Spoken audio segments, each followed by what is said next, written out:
오늘 하나님의 말씀은 창세기 26장 34절 35절입니다. 제목은 자녀의 신앙은입니다. 잠깐 기도드리겠습니다.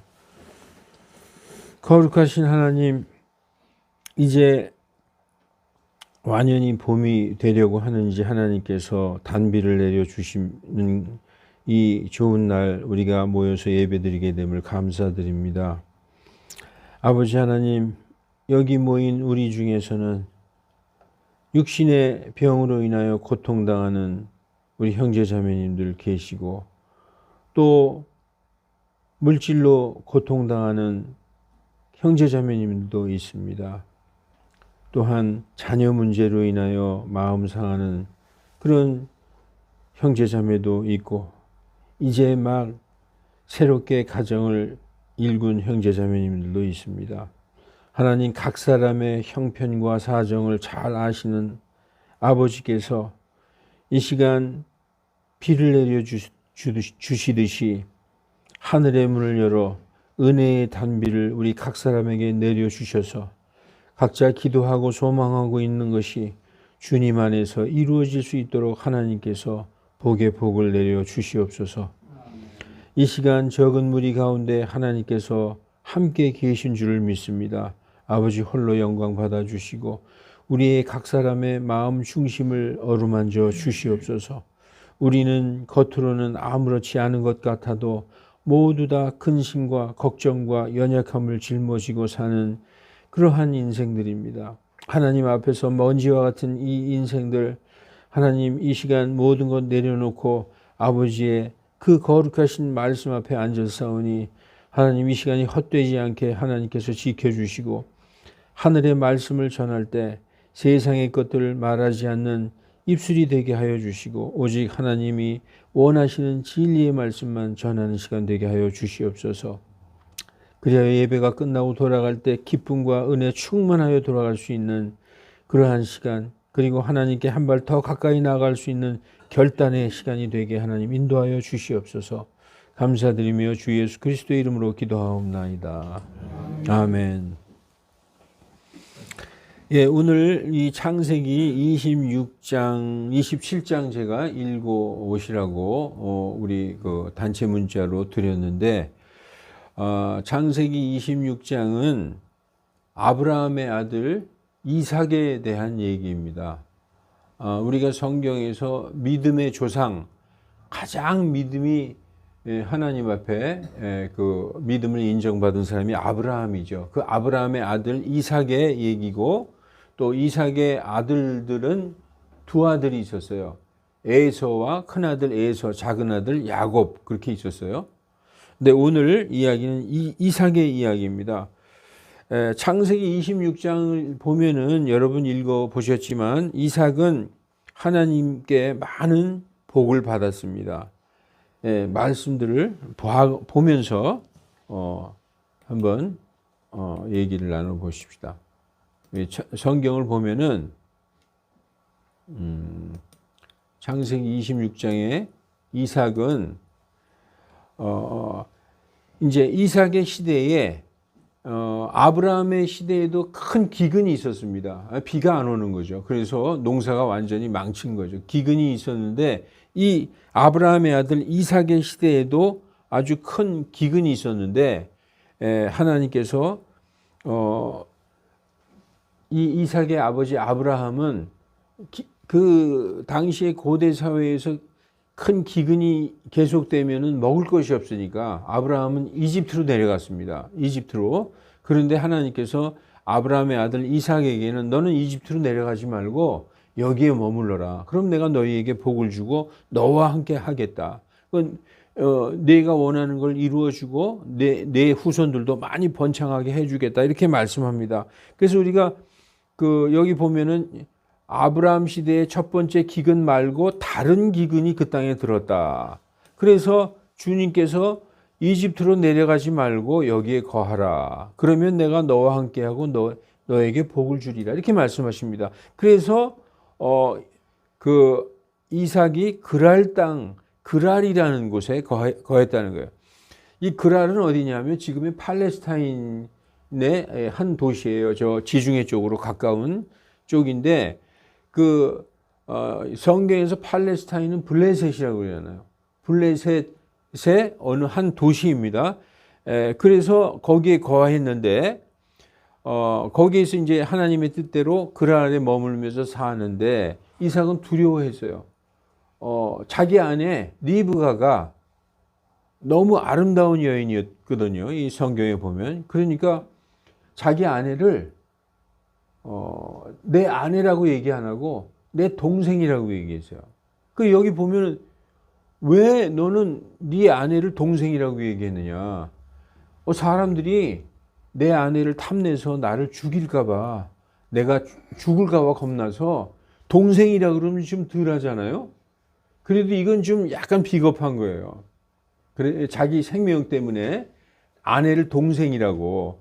그러니까 이 그랄에 있는 왕이 막 나무랍니다. 나중에 이렇게 창문 바깥으로 이렇게 보니까 동생이라고 했는데 둘이서 보니까 아주 재밌게 놀고 있는데 이게 부부지간이야. 딱 보니까. 그래서 너는 왜 내 아내를 동생이라고 속였느냐. 잘못하면 큰일 날 뻔했지 않았느냐. 이렇게 막 야단치는 장면이 나옵니다. 여기 보니까 그의 아내에 관하여 물음에 그는 내 누이라 하였으니 이는 두려워하였기 때문이다. 그러니까 리브가는 아름다움으로, 여기 써 있죠. 보기 아름다움으로 그곳 사람들이 그녀로 인하여 나를 죽일까 염려하였더라. 그래서 동생이라고 했다는 거예요. 그러니까 그 왕 아비멜렉이 창밖으로 이렇게 내려보니까 자기 아내 리브가와 즐겁게 놀므로 아비멜렉이 이삭을 불러서 야단치는 거예요. 내 아내 이건 어찌하여 누이라 하였느냐? 그러면서 내가 죽을까 염려해서 그랬습니다. 그랬더니 아비멜렉이 우리 백성 중에 하나와 내 아내와 누울 수 있었으니 잘못하면 내 아내를 동생이라고 얘기해서 어떤 사람이 좋아해서 데려가서 아내를 삼을 수도 있었으니 네가 그래서 거짓말하여서 우리에게 죄질게 했을 뻔하지 않았느냐 이렇게 이제 꾸짖습니다. 그래서 이제 그 왕이 그의 아내를 건드리는 자는 반드시 죽음을 당하리라 이렇게 얘기한 거예요. 그러니까 이거는 그 사람 아비멜렉 왕이 그 이삭을 지켜준 게 아니라 하나님이 지켜주셨다 성경에서 얘기하고 있습니다. 하나님께서 그렇게 해서 이제 하나님께서 항상 이삭과 함께 하셔서 그를 지켜주셨어요. 그리고 이제 12, 13절에 보면은 그때에 이삭이 그 땅에서 씨를 뿌려 농사를 시작했는데 그 기근이 있고 막 그런 와중에도 이 사람은 100배를 받았다는 거예요. 100배. 100배를 받았고 주께서 복을 주셨으므로 이 사람이 어떻게 되었다? 크게 되었다. 심히 큰 자가 되었다. 요즘 말로 하면은 거기서 사업을 했는데 100배로 대박이 났다는 거예요. 그게 누가 복을 주셨냐? 여기 나오죠. 주께서 복을 주심으로. 그러니까 이삭은 그 이방 땅에 살면서 원래 가나안 땅이 아브라함과 이삭의 고향이 아니잖아요. 원래 아브라함은 저기 메소포타미아의 갈대아 우르 지방 사람이에요.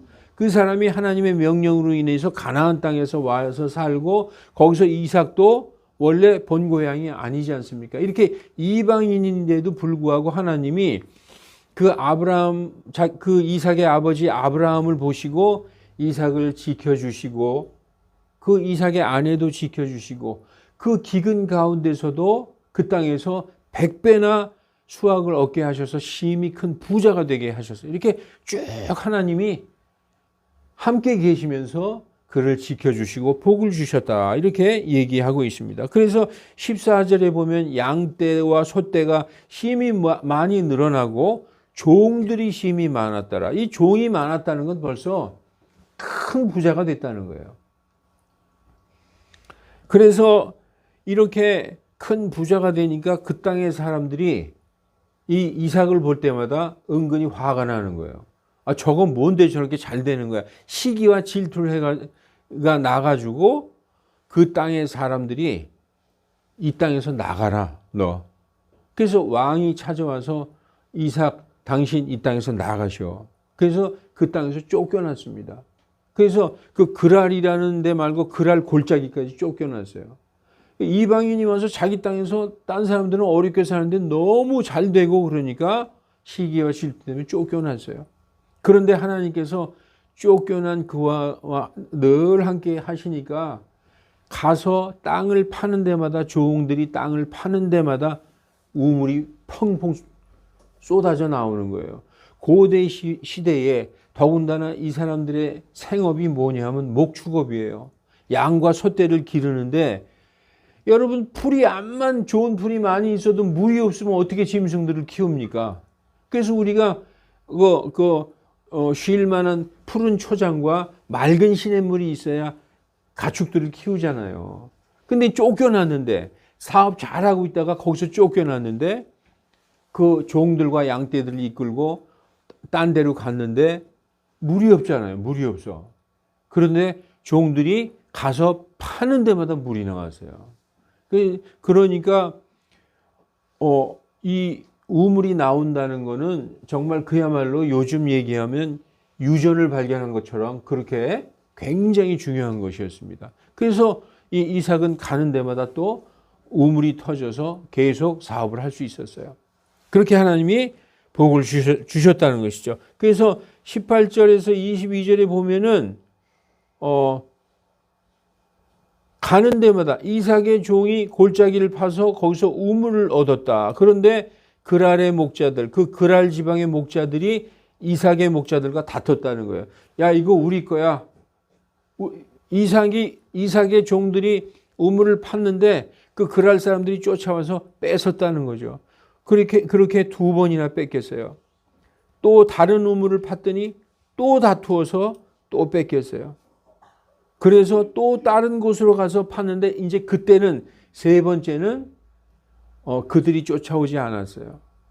그래서 잘 되고 있으니까 그 이삭을 쫓아냈던 그 아비멜렉 왕이 쫓아와서 뭐라고 얘기하느냐. 이제 우리가 너를 쫓아냈지만 우리 화친을 맺자. 서로 불가침 조약을 맺자. 왜냐하면 이 왕이 보니까 저 사람은 보통 사람이 아니야. 가는 곳마다 하나님이 함께 계시는구나. 그걸 알았어요. 여기 본문에 보면 나옵니다. 여기 나와서 뭐라고 얘기하느냐. 그때 아비멜렉은 그랄의 왕이잖아요. 아비멜렉이 이삭에게 왔다는 거예요. 찾아왔다는 거예요. 쫓아내고 이삭이 뭐라고 그러냐 하냐. 나를 내보내어 너희를 떠나게 하였거늘 어찌하여 내게 왔느냐 이렇게 물어보죠. 그랬더니 이들이 하는 얘기를 여러분 보세요. 그들이 이르되 말하되 주께서 너와 함께 계심을 우리가 분명히 보았으므로 이제 우리 사이에 화친을 맺자. 서로 해치지 말자. 너는 우리를 해치지 말라. 너는 보니까 주께 복을 받은 자인 줄 우리가 알겠다.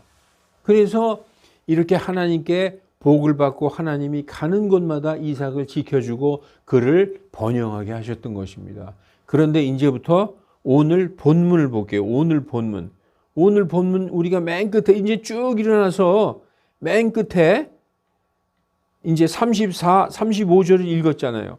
이렇게 이삭은 하나님께 복을 받은 자고 하나님이 다 지켜주시는 자인데 그에게도 근심거리가 하나 있었어요. 오늘 본심이 바로 이겁니다. 자, 이 말씀을 여기다 내가 옮겨놨어요. 아까 우리가 읽었는데, 자, 에서가 40세에, 에서는 누구라고 그랬죠? 이삭의 큰아들. 이 큰아들 에서가 40세에 헷 족속 부에리의 딸 유딕과 헷 족속 엘론의 딸 바스맛을 아내로 취하였는데 그들이 이삭과 리브가에게 마음에 근심거리가 되었더라. 이렇게 말씀하고 있습니다. 왜 그러느냐? 이삭의 큰아들 에서가 40세에 헷 족속의 두 여인과 결혼을 했다. 아버지 이삭과 어머니 리브가는 이 큰아들 에서의 결혼이 집안의 기쁨이 되어야 하는데 큰아들 에서의 결혼이 이삭과 리브가에게 근심이 되었다고 지금 말하고 있지 않습니까? 이 아브라함의 가문, 즉 하나님을 믿는 이 백성들의 결혼은 당연히 부모가 주선해야 되는 거예요. 부모가 지금 여기서 주선한다는 것은 같이 사는 가나안 땅의 사람들과 절대 결혼하지 말라는 의미입니다. 그래서 같은 신앙을 가진 친족과 결혼해야 된다는 거예요. 친족과. 왜 그럴까요? 당시의 가나안 땅은 그 팔레스타인, 그 블레셋 땅은 여러 우상 숭배로 완전히 부패된 땅이었기 때문에 거기에는 이렇게 하나님을 믿는 신앙이 아니라 태양신을 믿는다든지 하늘의 별을 믿는다든지 아니면 뭐 땅에 어떤 봄의 여신을 믿는다든지 이런 우상을 숭배하는 그런 땅이었다는 것입니다. 여러분, 남편은 아내를 따라가게 돼 있어요. 남편이 아무리 여호와 하나님을 잘 믿고 신앙에 잘 이렇게 서 있어도 우상을 믿는 아내와 살다 보면 남편은 자연히 아내를 따라가게 돼 있어요. 남편은 무조건 아내에 따라갑니다. 여러분, 교회 안 나가던 남편도 아내가 교회 가면 언젠가 교회 따라오잖아요. 그래서 이 아내의 신앙이 굉장히 중요한 것입니다. 그러니까 이 아브라함과 이삭 그 시대에는 아버지가 반드시 믿는 그 자기 친족의 배우자를 찾아서 결혼을 시켰던 거예요. 그런데 지금 에서 이 큰아들은 헷 족속, 그 가나안 땅 원주민, 지금 살고 있는 그 가나안 땅의 그 원주민들의 그 족속 중에서 한 10족속이 살았거든요. 그 헷 족속의 딸들을 아내로 취했다. 그러니까 하나님을 믿지 않고 우상 숭배하는 족속들을 중에서 여자를 취해서 아내를 삼았다라는 것입니다. 여러분, 하나님이 함께 계셔서 만사 형통하고 가는 데마다 다 잘 되고 그들을 지켜주시는 그 이삭이 어떤 것도 모자란 게 없었잖아요. 그런데 그들에게도 하나의 근심이 있었다는 거예요. 그게 바로 자녀 문제라는 것입니다. 자녀 문제. 그래서 여러분, 오늘 본문의 이삭의 큰아들 에서는 자기 멋대로 가나안 헷족 속의 여자를 아내로 택했는데 에서는 자기 할아버지 아브라함 때부터 지금 에서가 그 이삭의 아들이잖아요. 그러면 이삭의 아버지는 아브라함이잖아요. 아브라함 때부터 이 동족 결혼을 그게 그 집안의 전통이었어요. 동족 결혼. 그래서 아브라함의 아들, 오늘 이 에서의 아버지 이삭도 어떻게 결혼했냐? 에서는 가나안 사람들과 절대 결혼해서는 안 된다는 하나님의 법을 가볍게 여겼어요. 왜 이방 여인과 결혼하지 말라는 것이 하나님의 법일까? 아브라함 이후 약 500년 이후에 여러분, 아브라함은 BC 2000년 사람이잖아요. 그런데 500년 있다가 누가 등장했느냐? 모세가 등장했어요. 모세에게 시내의 산에서 하나님께서 율법을 주셨는데 그게 이스라엘 사람들의 법이에요. 그 법에 뭐라고 되어 있느냐? 이렇게 되어 있습니다. 신명기 7장 1절부터 4절 보면은 주 내 하나님께서 내가 가서 소유할 땅으로 앞으로 이제 가나안 땅에 들어가기 전에 주신 법이니까 이제 내가 너에게 줄 그 가나안 땅에 들어가게 되면 그래서 거기 있는 민족을 다 내쫓고 여기 나오죠. 7민족을 내쫓을 때 주 내 하나님께서 그들을 내 앞에 넘겨주실 때 너는 그들을 치고 그들을 진멸할지니라. 그리고 그들과 어떤 언약도 맺지 말며 그들에게 긍휼을 보이지도 말고 3절에 보세요. 또 그들과 결혼하지 말지니 내 딸을 그의 아들에게 주지 말며 내 아들을 위하여 그의 딸을 취하지 말라. 그 이유가 4절에 나옵니다. 그들이 내 아들을 돌이켜서 나를 떠나게 한다는 거예요. 그들이 다른 신들을 섬기리니 그러면 주의 분노가 너희를 향해 타올라 갑자기 너를 멸하리라. 하나님이 분노하신다는 거죠. 그래서 너희가 앞으로 그거 내가 줄 젖과 꿀이 흐르는 가나안 땅에 들어가게 되거든 거기 있는 민족들을 다 멸하고 또 남아있다 하더라도 그들과 결혼하지 말라. 왜냐? 그들은 우상 숭배하는 자들이다. 만약 그들과 결혼하면 내가 분노해서 너희를 멸할지도 모르겠다. 그렇기 때문에 아브라함도 그 땅의 사람들하고 자기 아들 이삭을 결혼 안 시킨 겁니다. 자기 동족을 찾아가서 결혼을 시켰어요. 그래서 여러분 창세기 24장을 보면 오늘은 26장이지만 그 전전장을 보면 아브라함이 자기 아들 이삭을 결혼시킬 때에 자기 종을 자기 고향으로 보내서 자기의 동생들의 그 딸 중에서 자녀들 중에서 이삭의 아내를 데려오는 걸 볼 수 있습니다. 그래서 이삭은 누구하고 결혼했냐? 아브라함의 형의 그러니까 이삭은 아브라함의 아들이잖아요. 자기 아들을 누구하고 결혼시켰냐? 자기 형제의 아들의 딸, 그러니까 손녀딸이 바로 리브가입니다. 이렇게 해서 동족을 찾아가서 그 멀리 사는 동족을 찾아가서 데리고 와서 자기 아들과 결혼시켰는데 그 아내가 바로 리브가예요. 리브가. 왜 그렇게 했느냐? 신앙의 동질성을 갖고 있기 때문에 하나님 믿는 자가 하나님 믿는 자와 결혼한 거예요. 요즘 같으면 친척끼리 결혼한다. 그러면 전응아도 나올 수 있고 의학적으로 안 좋대. 이렇게 얘기하지만 그때는 신앙의 동질성을 찾아서 친족과 결혼했던 것입니다. 그게 그 아브라함의 집안의 전통이었어요. 그런데 이삭이 그렇게 결혼시켰는데 이삭의 아들, 큰아들 에서가 자기 멋대로 가나안 땅의 부족의 여자들과 결혼했다는 것입니다.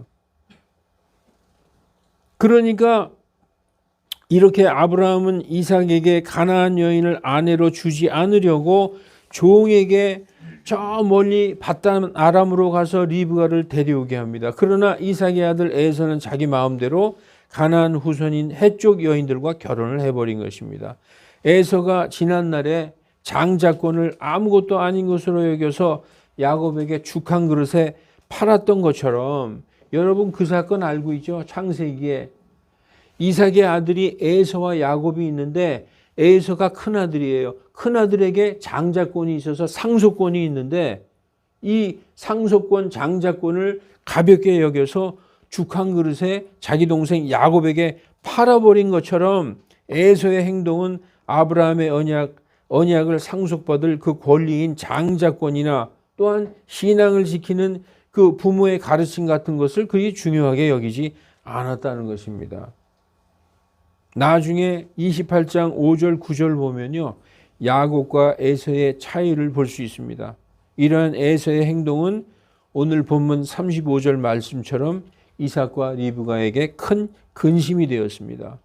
26장 마지막에 갑자기 등장한 에서의 이방 여인들과의 결혼 이야기는 27장에서 요 다음 장에 보면 읽으신 분들은 알 거예요. 요 다음 장에 보면은 야곱에게 큰아들 에서가 장자권을 상속권을 빼앗기는 장면이 나오는 걸 볼 수 있어요. 그 장자의 축복이 동생인 야곱에게 넘어간 것에 대한 결정적인 원인을 제공하게 됩니다. 에서는 진정 장자의 복을 상속받을 만한 인물이 되지 못한다는 것에 대한 그 이유를 말씀해 주고 있는 것입니다. 여러분 이게 들으니까 어렵지만 이 얘기예요. 이러한 야곱의 그 부모의 그 가르침이나 그 신앙을 가볍게 생각해서 이방 여인들과 결혼하는 그러한 사건이 결국은 27장에 그 엄마 리브가가 동생 야곱에게 아버지의 장자권을 상속받게 하는 그 일의 근본적인 원인이 된다 이런 얘기입니다. 그게 하나님의 뜻이에요. 하나님이 이거 다 알고 있는 거예요. 이런 자에게 아브라함의 복을 상속시켜 주시겠습니까? 그러니까 그 장자권을 그게 아니라는 걸 알 수 있는 거죠. 그래서 여러분 이방 여인과의 결혼은 신앙을 버린다는 것과 같은 의미가 있어요. 이방 여인과 결혼한다는 것은 나의 여호와 하나님 신앙 이거 버린다는 얘기하고 똑같은 것입니다. 다시 말해서 에서는 하나님 신앙을 그리 중요하게 여기지 않고 자기 힘으로 세상사를 능숙하게 처리하는 훌륭한 사냥꾼이었어요. 에서는 밖에 나가서 사냥을 잘하는 사람이었어요. 몸에 털도 많고 남자답고 그러니까 요즘 말로 하면 사업 잘하고 자기 혼자 잘 세상을 헤쳐나가는 그런 사람이었다는 것입니다. 잘 나가는 사업가 같은 그런 사람으로서 자기 능력을 믿는 사람이기 때문에 장자권 같은 것도 별 관심이 없었던 사람입니다. 그러나 장자권은 무엇이냐? 아브라함의 복을 상속받는 권리였어요. 여러분 하나님께서 아브라함과 맺은 언약이 뭡니까? 그 언약을 보면 내가 내 이름을 창대하게 하리라. 그리고 내가 복이 되게 하리라. 그리고 내게서 많은 민족이 태어나리라. 바다의 모래알같이 하늘의 별같이 많은 씨가 너로부터 나오리라. 그리고 네가 서 있는 이 땅을 너에게 주리라. 그 가나안 땅을 주리라. 그리고 너를 축복하는 자에게는 내가 복을 주고 너를 저주하는 자에게는 내가 저주를 내리라. 이 엄청난 아브라함과의 언약을 그걸 장자가 물려받는 거예요. 그 언약은 어떤 물질적인 게 아니라 영원한 언약. 그 안에는 예수 그리스도가 포함되어 있는 것입니다. 그 시에는 그 언약을 에서는 가볍게 여겼다는 것입니다. 이것은 에서의 인생에 있어서 무엇보다도 가장 크고 양보할 수 없는 귀한 상속권이었습니다. 여러분, 이 시점에서 무슨 생각이 듭니까? 우리에게도 에서와 같은 상속권, 즉 영원한 복을 상속받을 장자권이 있어요. 이 크리스찬들에게는 상속권이 있습니다. 여러분들 그렇게 얘기하는 사람도 있을 거예요. 근데요, 저는 둘째 아들인데요. 저는 넷째 아들인데요. 아니면 나는 딸인데요. 무슨 상속권이 뭐가 있나요? 이렇게 얘기할 사람도 있죠. 그런데 이 시대의 장자권은, 지금 이 현 시대의 장자권은 예수님이 오신 후에는 예수님을 믿는 사람들에게 장자권이 있다는 거예요. 왜냐하면 예수님이 하나님의 외아들인데 우리가 예수님 믿고 구원받는 순간에 예수님과 어떻게 된다고 그랬죠? 하나가 되는 거예요. 우리가 예수님이 하나님의 외아들이잖아요. 그러니까 하나님의 모든 걸 다 상속받을 권리가 예수님에게 있잖아요. 그런데 우리가 예수님 믿고 구원받는 동시에 우리가 예수님과 하나가 되는 거예요. 따라서 예수님이 받을 그 모든 하늘의 상속권이 우리의 상속권이 되는 거예요. 그래서 예수 믿는 자들은 남자나 여자나 셋째 아들이나 열째 아들이나 다 첫째 아들의 장자권을 가지고 있는 거예요. 그래서 하늘에 그 복을 상속받을 권리가 있는 것이다. 성경은 그렇게 얘기하고 있습니다. 왜냐? 우리는 첫 열매에 속한 사람들이기 때문입니다. 여러분, 첫 열매, 농사를 지어서 제일 처음에 낫을 가지고 한 단을 딱 비웠어요. 이렇게 묶었어요. 묶었으면 이게 첫 열매잖아요. 요게 한 톨이 첫 열매가 아니라 그 중에 한 톨은 예수님이지만 그 예수님과 하나로 묶여 있는 게 바로 크리스찬이라는 거예요. 그래서 우리가 그 첫 열매 한 단에 속해 있기 때문에 우리가 첫 열매라는 거예요. 그 첫 열매는 장자권을 의미하는 것입니다. 그래서 예수님을 믿고 구원받은 성도들은 하나님, 우리의 아버지의 것을 그대로 상속받을 장자권이 있다. 성경은 그렇게 말씀하고 있는 것입니다. 그래서 여러분, 우리에게는 가장 크고 중요하며 누구에게도 양보할 수 없는 귀한 보물이 있는데 그게 뭡니까? 그게 바로 예수님을 믿음으로 장자권을 얻었으므로 아버지가 장자에게만 물려주는 상속권, 그걸 우리가 가지고 있다. 우리의 아버지가 누구입니까? 우리 아버지가 누구예요? 하늘에 계신 하나님 아버지가 우리의 아버지잖아요. 그렇기 때문에 하늘에 있는 모든 것을 물려받게 되는 것입니다. 자, 갈라디아서 이 말씀 여러분 잘 아실 거예요. 제가 많이 인용을 해서. 이것은 아브라함의 복이, 아까 제가 얘기했죠. 아브라함의 복은 뭐냐? 내가 복이 되리라. 여기 서 있는 이 땅이 내 땅이 되리라. 내게 많은 후손이 있으리라. 내가 복이 되리라. 너를 축복하는 자에겐 내가 축복을 하고 너를 저주하는 저주하리라. 이 모든 아브라함의 복이 예수님을 통해서 우리 같은 이방인들, 우리 언제 예수님 믿었어요? 조선시대 때? 몰랐잖아요. 그런데 이 시대에 예수님을 믿는 예수 그리스도를 통해 이방인들 위해 우리에게 임했다는 것입니다. 아브라함의 복이. 그 아브라함의 복을 이삭이 물려받았어요. 그 이삭의 아들, 큰아들 에서가 물려받아야 되는데 큰아들 에서는 하나님의 장자권, 하나님의 복, 이런 거 난 별로 관심 없어 해서 하나님이 원하지 않는 이방 여인과 결혼을 함으로써 그 장자권이 누구에게 넘어갔어요? 둘째 아들 야곱에게 넘어갔다는 거예요. 여러분, 이 시대에도 우리가 예수님 믿고 구원받은 크리스찬에게는 하나님의 복이, 아브라함의 복이 예수님을 통해서 우리 이방인이지만 우리에게 온다는 거예요. 이게 하나님이 우리에게 예비해 주신 복이다. 다시 말해서 에서는 이삭의 큰아들이지만 아버지의 것을 상속받을 장자로서의 자격이 이미 없다는 것을 보여주고 있는 것입니다. 그래서 하나님께서는 어머니 리브가를 통해서 둘째 아들 야곱에게 상속권을 받게 하셨습니다. 어머니 리브가는요, 이미 하나님의 뜻을 알고 있었다는 거예요. 리브가가 아이를 낳을 때 하나님이 뭐라고 그랬느냐? 첫째가 둘째를 섬기리라 이렇게 말씀하셨거든요. 이걸 이미 알고 있었다는 거 하나님이 말씀해 주셔서, 여러분, 장자 에서의 그 잘못된 행동으로 아버지 이삭과 어머니 리브가에게 근심이 되었던 것을 보면 어린 아이 때부터 우리가 자녀들의 신앙을 잘 지도하고 그들을 위해 계속 기도하는 것이 얼마나 중요한가 여러분 알 수 있을 것입니다. 여러분, 다시 한번 제가 말씀드릴게요. 정리해서, 이삭은 부족한 게 없던 사람이에요. 하나님이 항상 그를 보호하여 주시고 그에게 복 주셨어요. 그런데 단 한 가지의 근심거리가 아들 문제, 자식 문제 때문에 근심하고 있어요. 그래서 이렇게 하나님의 복을 받은 사람도, 우리 같은 성도들도 자식 문제만큼 우리 마음대로 안 될 수가 있다는 거예요. 그래서 여러분, 어린 아이 때부터 우리가 자녀들의 신앙을 잘 지도하고 그들을 위해 기도하고 그들을 위해서 어떻게 보여주느냐, 이게 가장 중요하다. 이걸 알 수 있는 것입니다. 오늘 이제 설교를 잘못 들으면 이렇게 생각할 수 있어요. 아, 성경에서는 국제 결혼하지 말라고 하는가 보다. 꼭 한국 사람은 한국 사람끼리만 결혼해라. 이게 아니라는 거예요. 그게 아니에요. 신앙의 동질성이 없는 사람, 즉 이교도와는 결혼하지 말 것을 성경이 말해주고 있어요. 예를 들어서 내가 크리스찬이에요. 우리 집안 대대로 크리스찬, 하나님을 믿는 집안이에요. 근데 전혀 상관없는 우상을 믿는 집하고 결혼해봐요. 그러면 하나님의 믿음 같은 거, 나 그런 거 필요 없어 하고 내 던져버리는 거하고 똑같다는 거예요.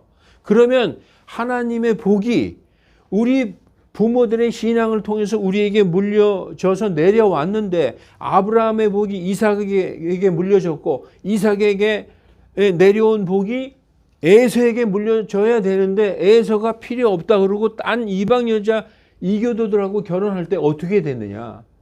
그는 복을 받지 못했다는 거예요. 우리 자녀들 중에서 그럴 수 있다는 것입니다.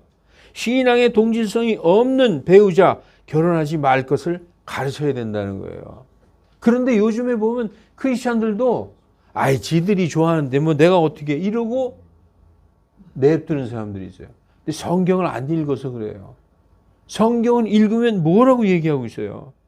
어떤 나라 누가 되었든지 신앙이 같으면 문제가 없는 거예요. 미국 사람이 됐든지 일본 사람이 됐든지 그가 크리스찬이야. 진실한 그리스도의 신앙을 갖고 있어요. 그러면 그거는 영적으로 하나의 동질성을 갖고 있잖아요. 문제가 없는 것입니다. 그러나 같은 한국 사람이라 할지라도 신앙이 다른 사람이면 그거야말로 에서가 그 가나안 땅의 해쪽 속 여인과 결혼했던 것하고 똑같은 것입니다. 우상숭배자가 아닐 수가 없는 것입니다. 성경에 무서운 말을 써주셨어요. 이 말씀 한번 읽어보십시오. 고린도후서 6장 14, 15, 16 이거 한번 읽어보세요. 너희는 믿지 않는 자들과 더불어서 공평하지 않게 멍에를 같이 매이지 말라. 이건 뭐냐? 서로 안 만난다는 거예요. 멍에가 뭡니까? 소가 밭 가는데 두 마리 소가 밭을 갈아요. 그래서 소가 둘이 똑같이 앞으로 가게 하기 위해서 멍에를 매주는데 멍에가 맞지가 않아. 이쪽은 크고 작고 그러면 삐뚤삐뚤하게 엉뚱한 데로 갈 거 아니에요. 그래서 뭐라고 써 있어요? 의와 불의가 어찌 사귀겠느냐? 빛과 어두움이 어찌 사귈 수 있느냐? 친교를 그건 안 된다는 거예요. 빛과 어둠이 어떻게 같이 있을 수 있느냐? 안 된다. 그리스도와 마귀 벨리알이 어찌 일치하겠느냐? 믿는 자가 믿지 않는 자와 무슨 몫을 나누겠느냐? 그래서 여러분 이렇게 얘기하면 또 세상 살면서 너 교회 다녀 안 다녀? 교회 안 다녀? 난 너랑 상종 안 해. 이러지 말고 교제하는 거죠. 그러나 마음에 아주 중요한 결단을 내리고 중요한 무슨 사업을 한다든지 그럴 때는 이 사람이 믿지 않는 사람일 경우에는 같이 멍에를 매서는 안 된다라고 얘기하고 있습니다. 이제 말씀을 마칠게요. 이삭은 지금까지 외부로부터 다가온 환난과 핍박으로 인해서 마음에 큰 어려움은 없었습니다. 그러나 아들의 신앙 문제가 이삭과 리브가의 마음에, 그 아버지와 어머니의 마음에 큰 짐과 어려움으로 다가왔습니다.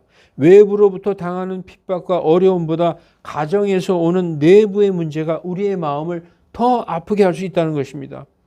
어느 시점이 지나면 자녀들을 부모 뜻대로 하는 것이 불가능하다는 것을 알게 됩니다. 우리가 그러잖아요. 이젠 내 뜻대로 안 되는구나. 그래서 여러분, 간절한 마음으로 기도밖에 할 수 없는 그럴 때가 옵니다. 그러므로 젖먹이 때부터, 내가 오늘 여기 별이가 와야 되는데 아까 그런 생각을 했어요. 젖먹이 때부터 부모의 신앙을 아이들에게 보이는 것처럼 중요한 일이 없어요. 이거보다 더 중요한 일이 없습니다. 여러분 아마 지금 제 말씀 듣는 분들 중에서도 마음이 뜨끔할 거예요.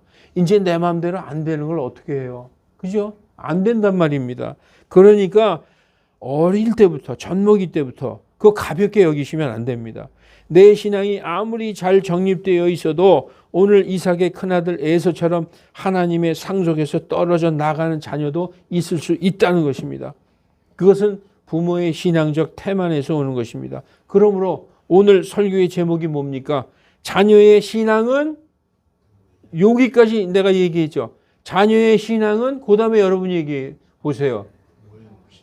그렇죠. 부모에게 달려있다. 자녀의 신앙은 부모에게 달려있다. 어떻게 얘기하면 부모에게 물려받았다 라고 말할 수도 있습니다. 여러분 지금이라도 늦지 않았습니다. 여러분들이 참된 신앙이 있다면 가장 귀한 것을 자녀들에게 상속해 주는 부모가 되세요. 오늘 이 말씀은 우리 이수 자매님 가정에도 적용되는 말씀입니다. 이 부모의 신앙이 자녀들의 그 복을 좌우한다는 것입니다. 그래서 여러분 참된 신앙이 있다면 가장 귀한 것을 자녀들에게 상속해 주는 부모가 되시기를 주 예수 그리스도의 이름으로 축원합니다. 기도하겠습니다. 거룩하신 하나님, 우리는 내 믿음 나 하나 잘 지키면 되지 뭐 하면서 살고 있습니다. 그러나 오늘 이 말씀을 읽어보면 아무리 하나님께서 함께 계시고 하나님의 복을 받은 사람이라도 우리가 자칫 한눈 파는 사이에 우리 자녀들의 신앙은 도저히 우리 힘으로 어쩔 수 없는 상태에 이르게 되는 것을 봅니다. 하나님, 우리가 정말 가장 사랑하는 자녀들이라면 그 자녀들에게 하늘의 영원한 복을 물려주는 자녀가 부모가 되게 하나님 우리를 인도하여 주시옵소서. 그리하여 어릴 때부터 자녀들을 하나님의 말씀으로 양육하는 우리가 되게 하여 주시고, 우리가 늦었다면 지금이라도 하나님께 간절히 기도하여 하나님께 완전히 맡기는 우리들 되게 하나님 은혜 베풀어 주시옵소서. 예수님의 이름으로 기도하옵나이다. 아멘.